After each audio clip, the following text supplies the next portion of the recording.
Apa AHY bicara tentang hilirisasi itu disebabkan gagalnya dia jadi Menko Polhukam? Tidak usah berdalih aneh-aneh lah. Bila tidak mau mendukung Gibran, ya batalkan dukunganmu pada Prabowo. Mana bisa partai hanya mendukung capresnya tapi menolak cawapresnya. Di iklan terbaru Demokrat di TV, jelas banget Demokrat punya kemarahan ke Jokowi. Iklan itu tidak menampilkan sama sekali wajah Jokowi.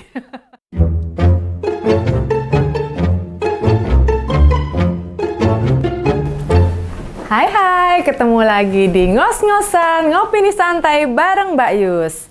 Sebelum memulai soal apa yang mau tak bawakan, Mbak Yus pengen tahu, ada nggak ngoser yang merupakan pemilih atau simpatisan Demokrat? Kayaknya sih nggak ada ya. Atau yang tahun 2004 atau 2009 milih Demokrat? Atau yang milih Pak BY wes? Coba ketik di bawah komentar ya. Apa sih yang membuat kalian dulu nyoblos partainya Pak BY? Dulu meskipun sempat menang di 2 pemilu dan 2 pilpres, Mbak Yus blas wegah melu-melu. Lah mau ngerti Pak BY koyo ngono, sing gemari wis koyo ngelihat bintang drakor wae. Nek Mbak Yus sih enggak banget. Presiden sing hobine ngadu di depan rakyat, mengeluh dan minta dibelain.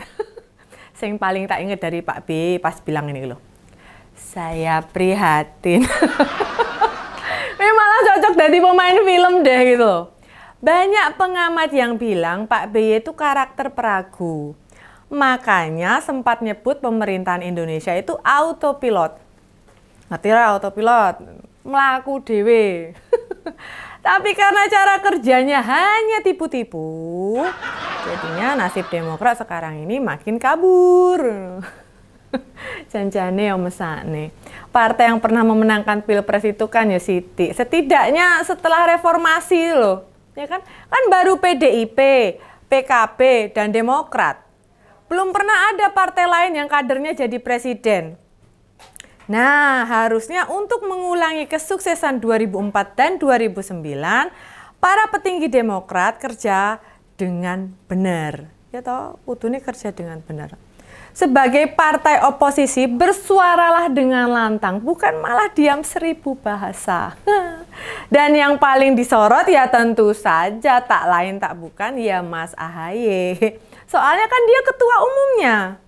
Lah kok kemarin waktu pidato politik di JCC Senayan ngasih kabar yang ngawur, kabar yang menurut Mbak Yus pribadi ngarang bebas dan mengarang indah menurut dia.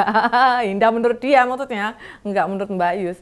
Katanya program hilirisasi sudah mulai dilakukan sejak SBY tahun 2013 dan diterapkan di sektor pertambangan.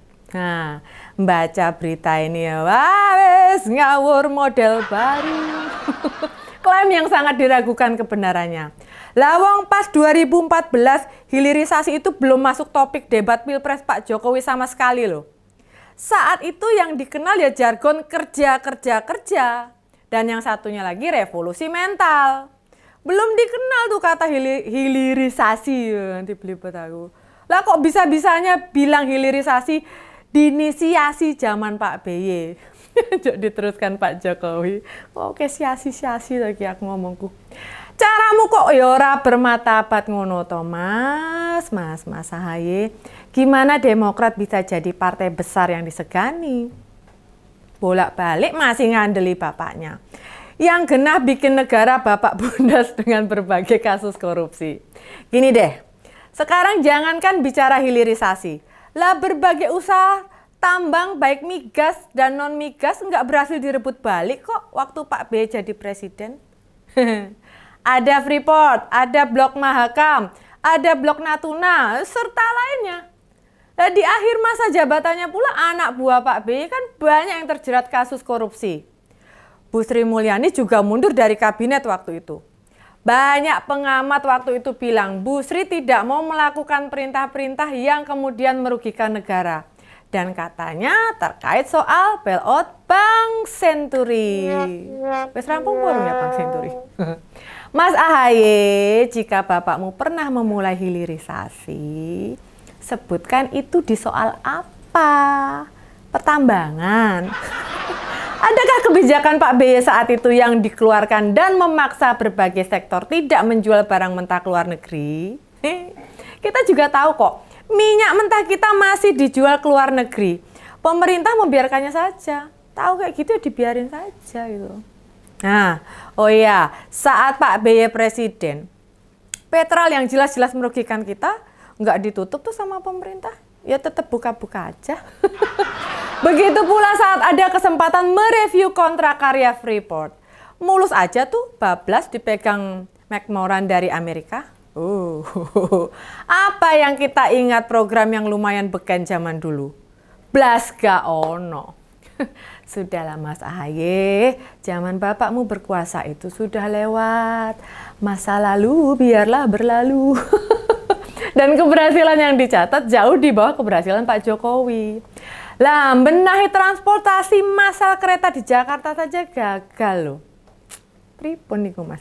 Di zaman Pak BY, kereta komuter Jakarta ke berbagai kota penyangga, bila waktu jam berangkat maupun pulang kerja, selalu penuh sesak penumpang. Tidak hanya di gerbong, hingga atap maupun sambungan kereta pasti ada orang bergelantungan di sana. Tidak kehitung berapa nyawa melayang gegara kecelakaan kereta. Nah, bandingkan dengan kondisi sekarang, ada bedanya nggak?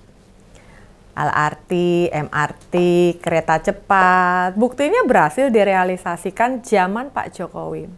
Mengapa zaman Pak BY nggak bisa sekuat Jokowi? Ya Pak BY itu kan peragu, sehingga bila diminta putuskan sesuatu sering tidak berani. Apa AHY bicara tentang hilirisasi itu disebabkan gagalnya dia jadi Menko Polhukam? Tidak usah berdalih aneh-aneh lah. Bila tidak mau mendukung Gibran, ya batalkan dukunganmu pada Prabowo. Mana bisa partai hanya mendukung capresnya tapi menolak cawapresnya? Di iklan terbaru Demokrat di TV, jelas banget Demokrat punya kemarahan ke Jokowi. Iklan itu tidak menampilkan sama sekali wajah Jokowi. Beda dengan partai pengusung lainnya. Lalu di akhir iklan yang ditampilkan juga wajah Pak BY, Prabowo, AHY, Ibas. Ya wes itu tok. Sama sekali tidak ada foto Gibran. Ini nih ya para ngoser, Mbak Yus bukan mau ngebelain Gibran, belimbing sayur. Tapi disitulah kelemahan para pendukung Prabowo Gibran. Mereka punya kendala-kendala yang membuat dukungan tidak bulat sebulat tahu bulat digoreng dadakan. Cara bermanuver partai ini memang kelasnya mutungan. Tidak mau tidak mau bersikap kesatria. Menghadapi kenyataan itu memang pahit. Berpolitik pakai dendam-dendam gitu tidak akan menyelesaikan masalah. Apa ya kalian tidak mau introspeksi, refleksi? Perilaku-perilaku elit Demokrat makin membuat rakyat tidak simpatik. Gimana tuh adikmu, si Bang Ibas? Wong jadi ketua fraksi di Senayan kok topom bisu. Sama sekali tidak pernah terdengar kontribusinya. Bersuara kritis ke pemerintah aja yes. Perasaan aku nggak dengar apa-apa. Akibatnya rakyat merasa ini Demokrat punya wakil di Senayan apa enggak, tahu gitu loh. Lah belum lama ini Gibran sudah sowan, bertemu, menghadap sama Pak BY. Mungkin pengen menawarkan posisi bila menang minta menteri apa gitu. Mas AHY juga sudah diajak sepedaan sama presiden, termasuk diajak sarapan. Hasilnya gimana? Kok nggak ada ceritanya sih? Mbak Is kok nggak diceritain ya? Pak BY dalam sebuah kesempatan juga cerita. Wes gak kuat jadi oposisi, mungkin mergo pahit gue mau. Partai tidak leluasa bergerak, olinya habis sehingga mesin tidak memutar dengan lancar. Jangan sampai cerita kesuksesan Demokrat 2004 dan 2009 hanya bagian sejarah masa lalu. Akankah Demokrat bakal bernasib sama kayak Hanura atau P3?